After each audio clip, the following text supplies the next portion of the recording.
Bonjour à tous et bienvenue dans ce nouveau tutoriel. Nous allons parler cette fois-ci du visa mariage. Alors le visa mariage, c'est un petit peu comme le visa retraité, c'est pas son vrai nom. Le visa retraité, c'est visa non immigrant OA. Mais donc dans le cadre du visa mariage, il s'agit d'un visa non immigrant O. Sachant qu'il existe plusieurs types de visas non immigrant O. Vous pouvez demander un visa non immigrant O dans le cadre d'un mariage, mais également dans le cadre d'un soutien familial ou pourquoi pas dans le cadre d'un accompagnement de conjoint. Votre mari obtient un travail en Thaïlande comme salarié. À ce moment-là, vous faites une demande de visa non immigrant O, accompagnement de conjoint, et vous avez ce visa qui vous permet de rester avec votre mari, à condition bien sûr que vous soyez officiellement marié dans votre pays d'origine. C'est également le cas, par exemple, dans le cadre des retraites. Il y a des gens qui me posent souvent la question, tiens, nous sommes un couple Phalang, nous venons nous installer dans le cadre d'une retraite en Thaïlande. Faut-il tous les deux prouver chacun 800 000 bahts ou chacun avoir les revenus équivalents à 65 000 bahts par mois? Il y a certaines provinces ou certaines personnes qui vont vous dire oui, il faut que vous fassiez chacun votre demande de visa retraité, mais si vous passez par certains cabinets d'avocats qui sont spécialisés dans ce domaine, il y a une des deux personnes du couple qui va prendre le visa retraité en apportant toutes les preuves nécessaires à ce visa. L'autre personne, le conjoint ou la conjointe, à ce moment-là, fait une demande de visa non immigrant O, accompagnement de conjoint, et n'est pas lié aux contraintes du visa retraité. Bon voilà, ça c'était une petite parenthèse. Nous allons nous intéresser à ce qu'on appelle le visa mariage ou visa Thai wife, en fait donc le visa non immigrant O. Je vais aborder quand même le sujet donc du visa dans le cadre d'un mariage, mais également dans le cadre de soutien de famille. La nuance est peut-être minime, mais elle peut être très importante. Nous allons voir ça au sein de cette vidéo. Également dans cette vidéo, je vais d'abord parler de tous les avantages qu'il y a d'avoir le visa mariage, parce que c'est pas seulement avoir le visa, il y a beaucoup d'autres avantages que beaucoup de personnes ignorent, et ces avantages peuvent complètement changer votre vie. Donc, suivez bien cette vidéo pour connaître les avantages, et ensuite je vous dirai également un petit peu, grosso modo, dans les grandes lignes, le processus pour obtenir le visa Thai wife, mariage, de soutien de famille. Je vous décrirai ça tout de suite après le top générique.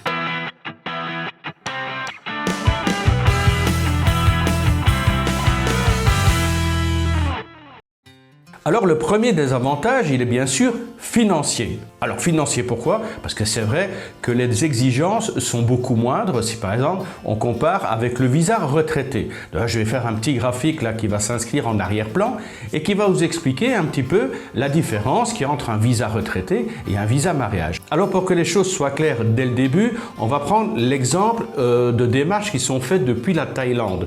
Je sais qu'il est possible de demander certains visas directement depuis son pays d'origine. C'est le cas par exemple pour des visas retraités, mais c'est un peu plus compliqué dans le cadre d'un visa mariage. La plupart des gens sont déjà installés en Thaïlande, donc ils vont se marier en Thaïlande, ils ne vont pas spécialement retourner dans leur pays d'origine pour faire les démarches d'obtenir un visa qu'ils peuvent obtenir en Thaïlande. Donc on va prendre le cas de démarches qui sont faites depuis la Thaïlande et qui sont faites avec un dépôt financier. Vous savez qu'il faut soit déposer de l'argent sur un compte en banque ou bien soit trouver un revenu mensuel certifié. Donc on prend le cadre du montant à bloquer sur un compte en banque. Alors pour les retraités, comment ça se passe? Vous devez bloquer 800 000 bahts sur un compte en banque, donc 3 mois avant l'obtention de votre visa ou 3 mois avant son renouvellement. Maintenant, il y a une nouvelle législation qui existe déjà depuis quelques mois. Il faut, en plus de bloquer cet argent, une fois que vous avez obtenu votre visa ou une fois que vous l'avez renouvelé, vous devez également bloquer cet argent 3 mois après l'obtention ou 3 mois après le renouvellement. Ça fait déjà de l'argent qui est bloqué pendant 6 mois. Et ensuite, entre ces périodes-là, vous pouvez prendre une partie de cet argent, mais pas la totalité. Vous devez laisser au minimum 400 000 bahts sur votre compte en banque en permanence. Alors la différence avec le visa mariage, premièrement, il faut effectivement déposer de l'argent 3 mois avant l'obtention ou 3 mois avant le renouvellement, mais il ne s'agit pas de 800 000 bahts, mais de 400 000 bahts. Ensuite, concernant l'argent qui doit rester bloqué après l'obtention, le renouvellement du visa ou pendant les 400 000 bahts qui doivent rester en permanence sur le compte, ben ça, il n'y a aucune contrainte, ça disparaît totalement. Vous n'êtes pas obligé de laisser de l'argent après obtention ou réception, ni de laisser de l'argent en permanence sur votre compte. Alors, deuxième avantage, vous avez le droit de travailler. Attention, comme n'importe quel travail en Thaïlande pour un étranger, il vous faut un permis de travail. Mais là, il y a quand même quelques avantages. Premier avantage, votre visa. Vous n'avez pas besoin de transformer votre visa mariage en visa business pour pouvoir travailler. Un des autres avantages, c'est le quota des travailleurs. Normalement, le quota est de 4 travailleurs thaïlandais employés à temps plein pour un permis de travail octroyé à un étranger. Mais pour un visa mariage, c'est un peu différent. Prenons un exemple, vous décidez de monter une société, une limited company, ou même pourquoi pas une partnership. Partnership est quand même assez avantageux, c'est ce qui est le moins cher, c'est ce qui est le plus rapide, et il n'y a pas besoin d'être 3 personnes, 2 personnes suffisent. Donc prenez un exemple, avec votre épouse, vous décidez de monter une partnership. Première chose à savoir, c'est que vous n'êtes pas obligé, vous n'êtes plus tenu par le quota de 4 travailleurs thaïlandais pour un permis de travail octroyé. Le fait que vous soyez officiellement marié, ce quota tombe à 2 travailleurs thaïlandais employés pour votre permis de travail. Donc à partir du moment où vous avez monté votre partnership avec votre épouse, vous allez sans doute salarier votre épouse et bon, comme dans pas mal d'activités, on a toujours besoin d'un aide ou d'une aide. À partir du moment où vous avez les 2 employés thaïlandais salariés, à ce moment-là, vous pouvez demander votre permis de travail. Autre petit avantage, je dis petit avantage, c'est par rapport au capital social. Vous savez que le capital social d'une compagnie, c'est 2 millions de bahts. Or, le fait que vous soyez marié, ce capital social est réduit de moitié, il n'est plus que de 1 million de bahts. Ben bon, 2 millions ou 1 million, ça ne change pas grand-chose dès lors qu'il ne faut ni prouver ni bloquer cet argent. Si vous avez besoin de plus d'informations sur tout ce qui est création d'entreprise, permis de travail et autres, n'hésitez pas à me contacter. Je pourrai vous donner des informations complémentaires. Alors, un tout nouvel avantage, si on veut, c'est depuis, vous savez, ça fait une grosse polémique maintenant sur les réseaux sociaux. Depuis le 1er novembre, il est obligatoire d'avoir une assurance santé pour les visas retraités, assurance santé qui doit être prise dans une des compagnies d'assurance agréées, reconnues par les services de l'immigration. Il doit y en avoir 12 ou 14. Je vous donne tous les liens, toutes les informations dans la description en bas. Bon, pensez-y, allez dans la description sous la vidéo. Il y a pas mal de petits liens. Je mets l'intitulé, le lien. C'est des liens qui peuvent vous être utiles, vous donner des informations complémentaires. Donc maintenant, il y a la contrainte pour les visas retraités d'avoir cette assurance.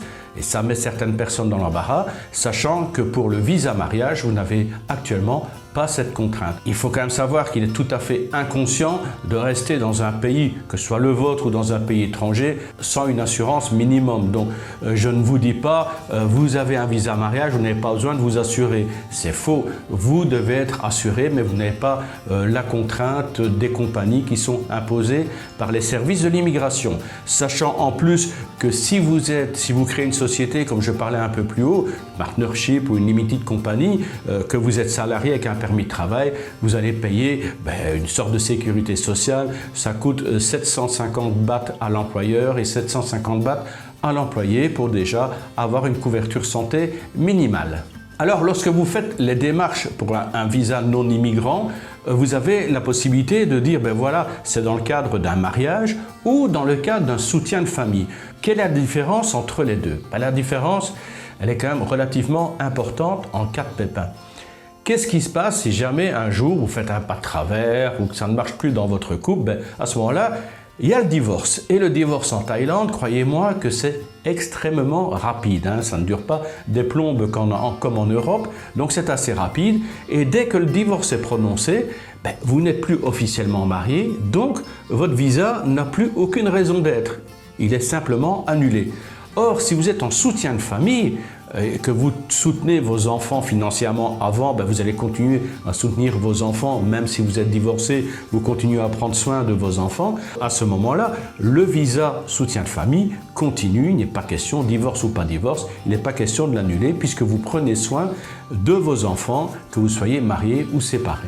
Alors, quelles sont les démarches pour le visa non-immigrant au mariage? La première chose à faire, c'est de se marier. Donc, vous allez là, dans la mairie locale, il y a un document essentiel que vous allez devoir présenter à la mairie locale, aux autorités locales pour obtenir votre visa mariage. C'est un certificat d'aptitude au mariage. Et ce certificat d'aptitude au mariage, vous devez le demander préalablement dans votre ambassade, dans l'ambassade de votre pays d'origine. Donc vous devez aller à Bangkok, ambassade de France, de Belgique, que sais-je encore. Vous devez prendre rendez-vous avec votre ambassade à Bangkok et dire voilà, j'ai l'intention de me marier. Donc si vous êtes déjà inscrit à l'ambassade, vous recevrez un rendez-vous assez rapide. Si vous n'êtes pas inscrit, vous devez d'abord vous inscrire, attendre et ensuite prendre le rendez-vous pour avoir justement une rencontre et demander ce certificat de capacité de mariage. Alors ça peut dépendre d'une ambassade à l'autre, mais en règle générale, on demande à ce que vous présentiez personnellement avec votre future épouse. Il y aura sans doute une petite interview pour voir si ce n'est pas une tentative de mariage gris. Et ensuite, ils vont préparer les documents. Pour les documents, ça va prendre plusieurs semaines. Ça peut prendre 8 semaines, des fois un peu moins, des fois un peu plus. Donc, prévoyez à l'avance, de toute façon, vous avez ces démarches à faire et en France, en Belgique, en Suisse et n'importe où ailleurs, l'ambassade va vérifier si vous n'êtes pas déjà marié, si vous avez été marié, est-ce que le divorce est prononcé, enfin bref, si vous êtes véritablement célibataire et donc avez les aptitudes pour vous marier. Donc, X semaines après, vous allez recevoir ce certificat d'aptitude au mariage. Ce document est essentiel et important. Si vous ne les donnez pas, si vous ne donnez pas ce petit papier aux autorités thaïlandaises, ils refuseront de vous marier. Une fois que vous avez vos actes de mariage, que faut-il faire? Comme la plupart des visas, vous devez d'abord faire une demande de visa non-immigrant O dans une ambassade qui se trouve hors de Thaïlande. Donc ça peut être Kuala Lumpur, Singapour, ça peut être Vientiane, vous pouvez aller au Vietnam, au Cambodge, donc il y a plein de possibilités, mais vérifiez sur le site de l'ambassade dans le pays où vous allez aller avant, parce que certaines ambassades, voire de plus en plus, exigent que vous preniez d'abord un rendez-vous en ligne avant de vous présenter à l'ambassade. Donc tout se fait par internet depuis la Thaïlande, vous prenez votre rendez-vous. Si vous ne savez pas comment ça fonctionne, que vous voulez par exemple aller à Vientiane, j'ai fait une vidéo, un tutoriel sur les démarches, comment ça se passe en ligne, il y a une capture d'écran, vous verrez, c'est très facile à faire, c'est également dans la description sous la vidéo. Vous faites votre réservation en ligne, lorsque vous allez vous présenter, vous allez voir, ça va aller très vite, c'est plus comme avant, on faisait la queue depuis 6 heures du matin pour avoir une place, donc vous aurez le jour de passage, on vous dira vers quelle heure il faut venir, et là vous vous présentez avec tous les documents nécessaires pour faire votre demande de visa non-immigrant O dans le cadre d'un mariage. Petit avantage que vous avez, contrairement au visa retraité, lorsque vous aurez faire cette demande de visa non-immigrant O, vous n'aurez pas à prouver de ressources financières. Contrairement aux visas retraités qui, eux, doivent également prouver lors de cette demande qu'ils ont déjà les sous déposés bloqués en banque pour obtenir ce premier visa de 90 jours. Vous avez votre visa de 90 jours, vous revenez en Thaïlande. Là, il faudra quand même penser à mettre les 400 000 bahts sur un compte en banque. Un mois avant la fin de ces 90 jours, vous allez aller dans les services de l'immigration de votre province, faire votre demande de visa mariage. Ils vont vérifier si l'argent est bien sur le compte, les 400 000, ou si vous avez des revenus mensuels certifiés équivalents à 40 000 bahts par mois. Et à ce moment-là, ils vont récupérer tous les papiers, certificats de mariage et autres. Et quelques semaines après, avant la fin de votre visa des 90 jours, vous retournerez à l'immigration et là, vous recevrez un visa d'1 an. Pensez à le prendre en multiple entrée directement. Comme ça, dès que vous devrez sortir du pays pour visiter un pays limitrophe, ou parce que vous désirez rentrer dans votre pays d'origine, vous n'aurez pas des suppléments à payer ou des files d'attente à faire pour obtenir un re-entry visa. Donc pensez à demander le multiple entrée directement. Et voilà, je crois que j'ai fait grosso modo le tour. Il y a toujours des subtilités, des anecdotes. J'ai fait un article plus complet, plus détaillé sur mon blog. Le lien est de toute façon de nouveau dans la description. Voilà, j'en ai fini pour le visa mariage. Si vous avez des questions, vous mettez dans les commentaires. Pensez à vous abonner. Il y a toute une nouvelle série de vidéos qui arrivent très rapidement. Alors, je vous dis à très bientôt. Salutations tropicales. Bye bye.